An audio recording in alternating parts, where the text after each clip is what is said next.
كثيرا كما أمر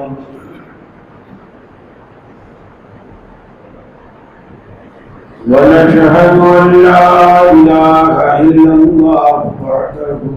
لا شريك له ونشهد أن سيدنا وسندنا محمدا عبده ورسوله نبي ما ضل وما غوى وما ينطق عن الهوى وصلى الله عليه وبارك وسلم وعلى آله وأصحابه وأزواجه صلاة دائمة سرمدا أما بعد فأعوذ بالله من الشيطان الرجيم بسم الله الرحمن الرحيم إنما الصدقات للفقراء والمساكين والعاملين عليها والمؤلفة قلوبهم وفي الرقاب والغارمين وفي سبيل الله وابن السبيل وقال الله تبارك وتعالى مثل الذين ينفقون أموالهم في سبيل الله ثم لا يتبعون ما أنفقوا منا ولا أذى لهم عند ربهم ولا تتبعوا منا ولا أذى وقال الله تبارك وتعالى أنفقوا من قبل أن يأتي أحدكم الموت فيقول رب لولا أخرتني إلى أجل قريب. عزیز دوستوں اور بزرگوں،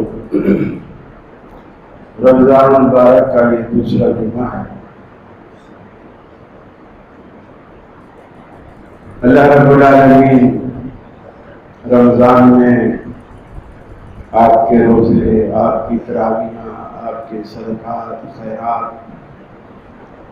اللہ اپنی جناب میں قبول و مقبول فرمائے۔ اللہ نے قرآن مجید میں کہیں ایک جگہ بھی یہ نہیں فرمایا کہ تم اپنا مال خرچ کرو، ہمیشہ یہی فرمایا کہ جو کچھ ہم نے تمہیں دیا ہے مما رزقناہم ینفقون، کہ جو ہم نے دیا ہے اس میں سے خرچ کرو۔ گویا اللہ رب العالمین یہ بات ہمیں سمجھانا چاہتا ہے کہ تم نے جو کچھ کمایا ہے یہ تمہارا ہے ہی نہیں، یہ میں نے تمہیں دیا۔ یہ الگ بات ہے کہ کوئی اس کو مانتا ہے اور کوئی اس کو نہیں مانتا۔ جو دیندار ہیں وہ سمجھتے ہیں مجھ میں کمانے کی صلاحیت، سوچنے اور سمجھنے کی صلاحیت، دکان پہ آنے اور جانے کی صلاحیت،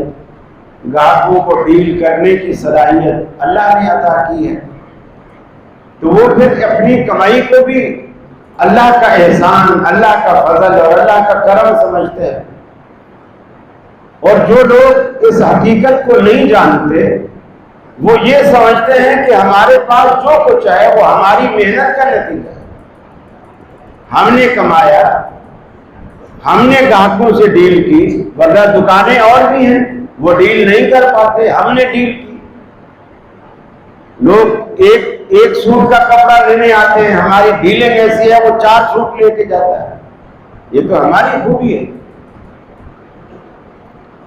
قرآن مجید نے ایک زمانے میں